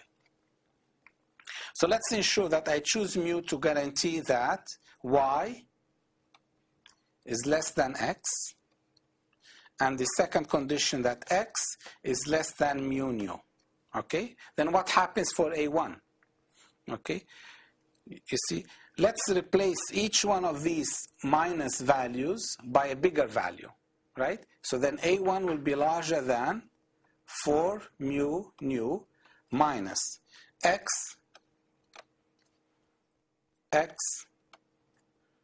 and y, which is x is bigger than it, right? And then, so you get that this is larger than mu nu as I wanted, right? So if I can find a step size that satisfies these three conditions, I am done. I guarantee A1 is between these two bounds. And that guarantees stability. So let's see, do these three conditions have a solution? Well, from the first condition, you get that mu has to be smaller than 1 over 2 nu, which is, by the way, smaller than 1 over 2 delta, because delta is, sorry, no, this is not correct. Okay, so this condition implies that, right? So I'm going to choose mu to be less than 1 over 2 delta, which is stricter because delta is larger than mu. Okay, so this is one condition on mu. The second one, I can remove mu squared, remove a 2 from here. You get a bound on mu. Mu has to be less than the square root of a ratio. The last one, remove this mu. I get mu is less than another ratio. So let's look. Here it is. These are my three conditions. So if I can choose mu to be smaller than the minimum of these three, and if that minimum exists, then I am done, right? So I have to choose mu to be the minimum of these three, okay?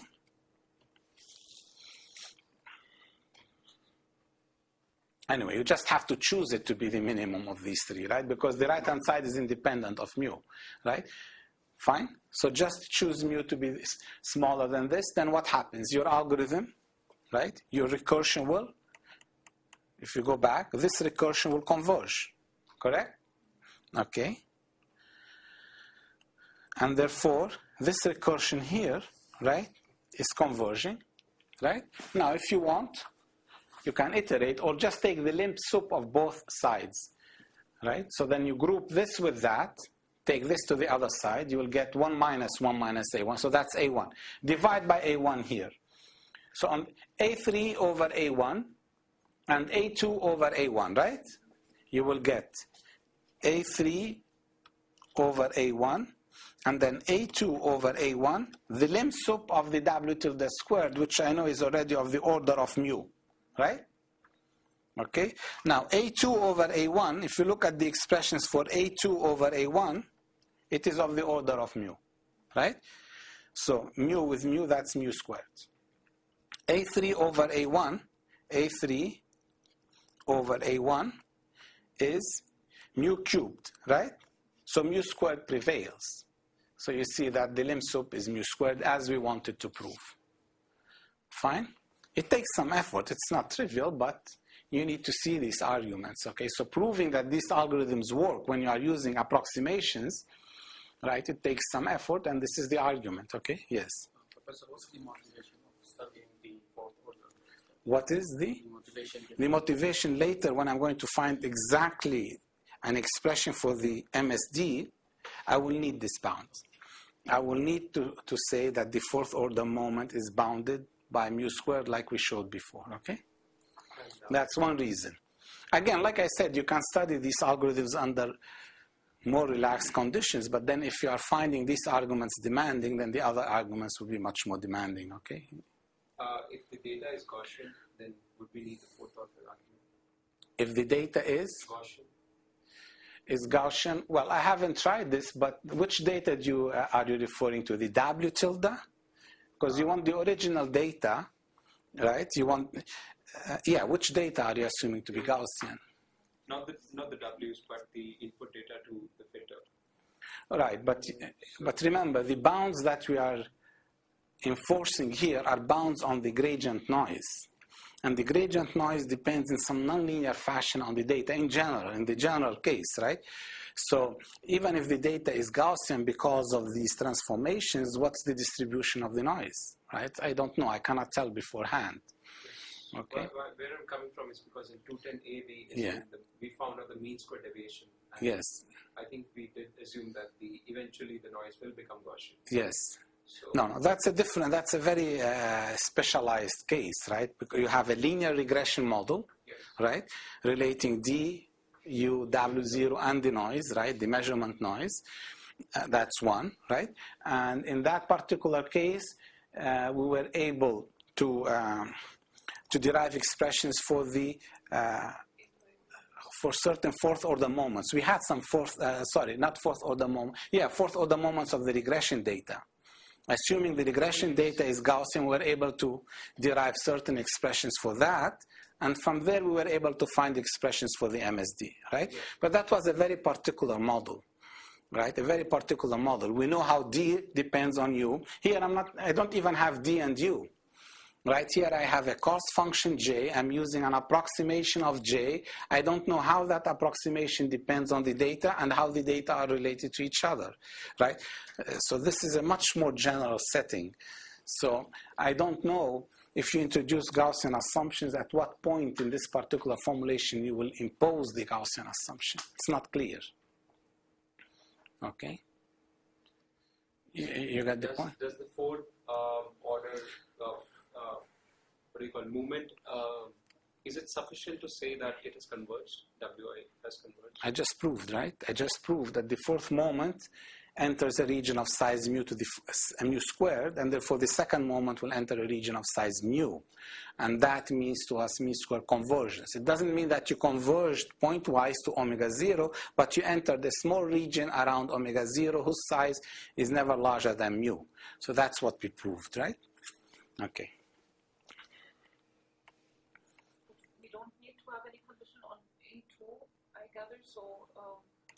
No, because this is a diagonal a triangular matrix, right?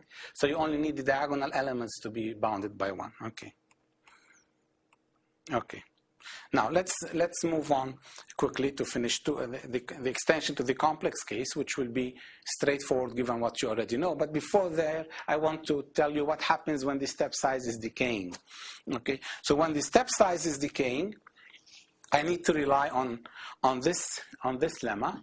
Okay, which I mentioned when I was talking about giving you an overview of matrix results. Let me remind you what this lemma says. Assume I have a sequence of random variables u, and I have a recursion like this, a conditional expectation on the left, upper bounded by a quantity on the right, but there is no expectation on u. You already saw a recursion like this many times today. Right? Yeah, okay. You saw expectations of the norm of W tilde squared conditioned on the past, upper bounded by something times the norm of W tilde squared plus some driving term. Okay? So what this lemma says, the proof of which is an assignment, if the sequence is B of I and A of I, satisfies certain conditions, 5 conditions here. The A's are between 0 and 1, the B's are non-negative, they converge, the series converges, A diverges, and the limit goes to 0, right? then you can show that this random variable u of I actually converges to 0 almost surely. Okay, the probability of this event occurring is 1. And the mean converges to 0. Okay? Proof, this is an assignment. Okay? It's not trivial to prove. It requires some effort, but you can do it. Okay? This is the stochastic version of the recursion, and there is a deterministic version of the recursion. If you have a recursion like this, there is no randomness now. Everything is deterministic.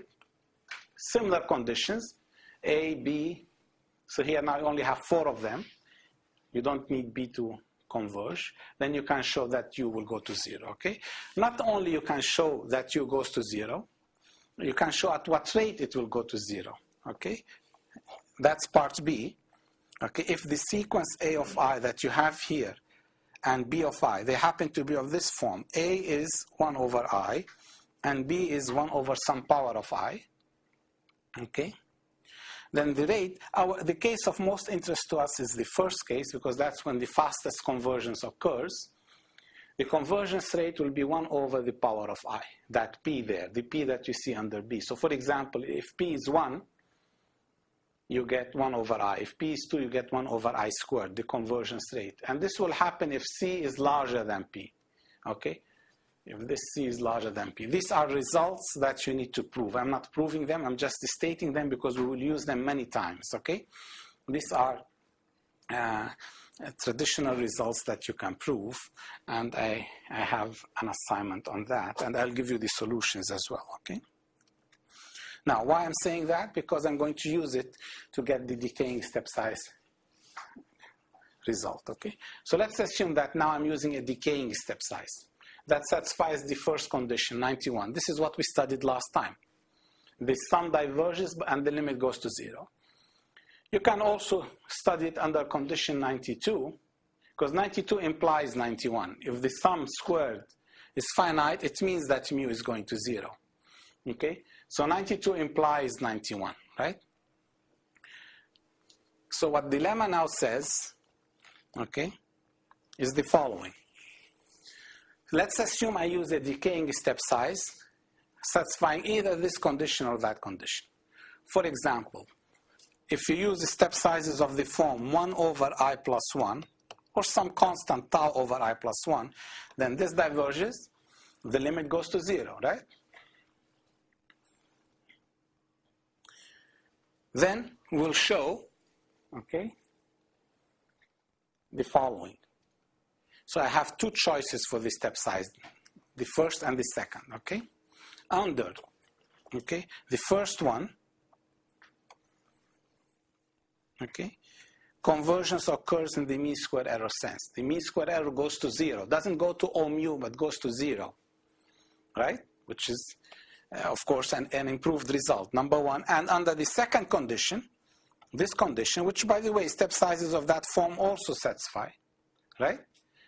1 over I plus 1, this series converges. Under that condition, actually WO goes to W0 almost surely. The probability of that event is 1. So convergence will occur, essentially. What these results are saying, if you use decaying step size, convergence will occur even in the stochastic gradient case. But of course, convergence will occur at what rate? Convergence will occur at a rate that's 1 over I. Not exponential, but much slower, okay? So then you have a trade-off. You can use a constant step size to train your algorithm. It will converge exponentially fast to a small steady-state error. You will not get exactly there, but very close. If that size is good enough for you, then a constant step size will take you there very quickly. A decaying step size will go exactly to omega 0. It will take longer. It converges at the rate 1 over I. It will take longer. And it will also turn off adaptation, which therefore you lose the tracking ability. So there is a compromise here, and you have to decide which one to use. Okay? So the statement now is this. Okay? What I just stated, under one condition, okay, the first condition, convergence is in the mean square error sense. Otherwise, it's almost true convergence, a stronger notion of convergence. This requires proof. How do you prove it? Okay, so let me prove it quickly. The only difference will be now I have to carry this mu of I with me, right? This is the error recursion. Replace the gradient by an h times w tilde, right? The same argument as before. Okay, there it is. Now square both sides. There it is. Exactly the same argument like before, except that now I have mu, right? Okay, so you can group these two terms together. So you see now, this is where you have your sequence b of I. This is where you have your sequence 1 minus a of I, right? And this is where you have conditional expectation and no expectation. So this fits exactly into the lemma, right? Fits exactly into your lemma. Okay, here it is. This is b of I, and this is alpha of I. Okay? And the lemma required this 1 minus a, that a to be between 0 and 1. Okay? Well, mu is decaying, so you can assume that I is large enough such that this reaches a point where it becomes less than 1, right? You can assume that. Okay, we did this argument last time. I can split this into this and that, and after large enough time, this dominates that, right? And becomes negative, therefore. Okay, then you can write your alpha in this way, right? Alpha will be bounded by something like this for large enough I, and you end up with recursion 105, okay? I'm doing this quickly just because it's not very difficult. It is related to what we did before. This fits now exactly into the statement of the lemma. Conditional expectation, 1 minus a of I. This a of I is between 0 and 1. It diverges because mu diverges. The sum of mu squared converges. That's the requirement on B. And B over A, mu of I, it goes to 0. Right? So this fits exactly into the statement of the lemma. So you get from that lemma that the expected value of W tilde squared converges. Okay? Now if you take expectation again, then you remove the conditional expectation and you get expectation here. So now it becomes a deterministic recursion. If you take expectation, okay? So here the A and the B, okay? So if you take expectation, it becomes a deterministic recursion because these are now deterministic values, numbers. And now this fits into the statement of the second lemma, right? Where your A of I is mu of I, and your B of I is mu squared sigma squared S. So for example, when mu is some tau over I plus 1, so what's the value of P? It was P plus 1, so P is 1. So this will converge at what rate? 1 over I. If you just write down the rates of convergence for this case, you will get 1 over I. You understand where it came from? Okay, so when you are using a decaying step size, you get convergence, but at this slower rate. But you converge exactly to where you want to go, okay? So I wanted you to see this analogy, okay? Now, one final thing. Okay, so that's the argument there. How do you extend these results to the complex case? Okay, let me just talk a few minutes about this and then we will break. I'm just reminding you, I cleaned up this slide. Last time I had several typos on this slide. It just tells you how to go from the omega domain to the V domain, right? V contains the real and imaginary arguments. Gradient to gradient, right? Okay, so this is how you define, right? Strong convexity. And this is Lipschitz. I'm just reminding you of the H, that in the complex case we use this type variable H, 1 or 2. So now I assume that the Hessian matrix satisfies these conditions. Okay? And now these are the algorithms, right? The gradient relative to omega star with constant step size or with decaying step size. The gradient noise now, here it is. This is the gradient noise, right? The difference between the approximation and the true gradient, right? And then you can repeat the same LMS example. I'm not going to go through this. You can repeat the example, okay, and you get something very similar. Okay, I will let you read this, okay? The same argument as before. So you can use the same approximations and find out what the gradient noise is in this case, and this is the LMS in the complex case. Okay, again bounded. The same argument. So this is not different from what we did before. Okay, so I'm going to skip this part. We assume similar conditions on the gradient noise, zero mean, and the second order moment bounded. And this H is just to group together both cases of real and complex. In the real case, H is 1. In the imaginary case, I call that constant beta over 2, just to keep everything consistent, okay? Very good. And then you can go from bounds on omega to bounds on omega tilde. So these arguments, I'm just going through these slides to show you they are similar to what we did before, okay? And then this is the main result. Again, there is a bound on mu, but now there is the H. When H is 1, this is the real case. When H is 2, this is the complex case. There is a bound on mu for which the error evolves according to this recursion, just like before, right? Where alpha is given by this expression. Now you get the H, right? The H appears. Okay, just like we did in the last lecture, you also saw that H, and that the error vector will converge to a region of the order of mu. Okay? Are you following? Okay.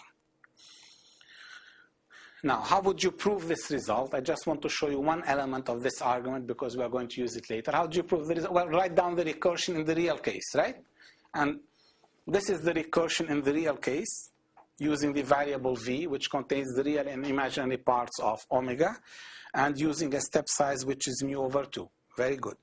For this recursion, we already know that it converges, right? We already know that there is a bound on mu prime for which it's going to converge, right? Its error is going to converge to the order of mu prime, which is of the order of mu because mu prime is mu over 2. Okay? Now, the only issue that remains for you to be able to use the results from the real case here is to show that the gradient vector here satisfies the conditions the gradient noise here satisfies the conditions we introduced on the gradient noise in the real case, right? You understand? What is the gradient noise here? Okay, so let's look at that quickly, and then this concludes the argument. The gradient noise now is the difference between the gradient relative to V and the approximation you are using, right? Okay, that's the gradient noise. So what is this quantity? Okay, so the way I'm going to find it is as follows. This is the recursion in the real case. And I multiply it by d from the left. Remember, I can transform from the V domain to the W domain by multiplying by d. Okay? So what I'm doing here, I'm using this relation here, just to remind you. Oh, this is a lot. Okay, I'm using this relation here, okay? Here, d times v takes me to w star, right? Okay, so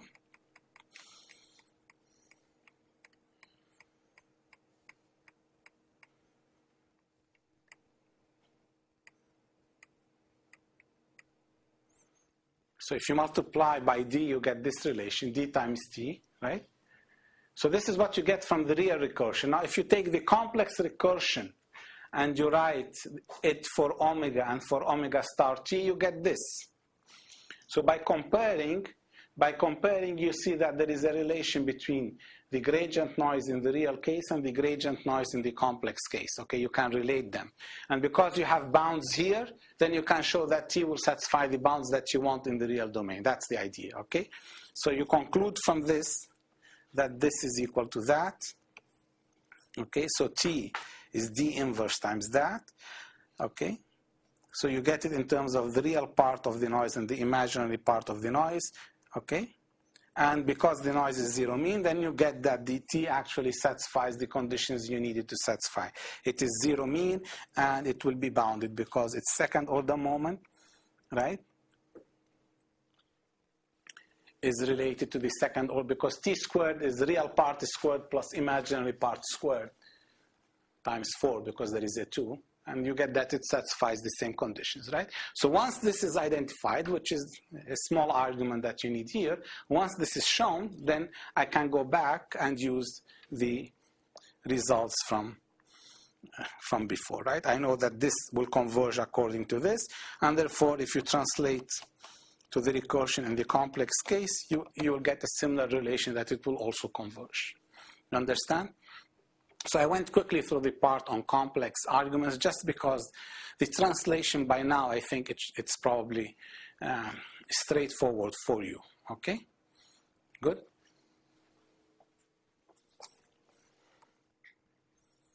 And then you get the conclusion that you want, okay? And then likewise, you can extend to the fourth order moment. That was second order moment. If you do the fourth order argument, you get a similar conclusion. I will not go through all of that, but you can extend similarly the condition for the fourth order moment, okay?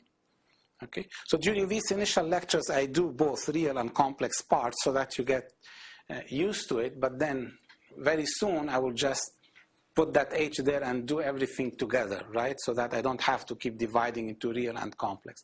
I only did it in the first few lectures so that you get an idea of how to get the complex results from the real results, okay? So the proof, you just apply the fourth order moment result to the real case, right? And show that the noise vector satisfies a similar bound, and therefore you can conclude the result. Did you get the idea? So today I studied the stochastic gradient algorithm and showed you that it converges into, I studied second order stability and fourth order stability. The second order moment, W tilde squared, fourth order moment, W tilde to the 4. One goes to a region of size mu, the other goes to a region of size mu squared, okay? It takes some effort to prove it, but the proof is there, both for the real case and the complex case, okay? So, do you have any questions? Well, I don't need to go through this. The decaying case is just similar. It will converge at the rate of 1 over I. Okay? So do you have any questions? Okay, very good. So I'm going to stop here. Thank you.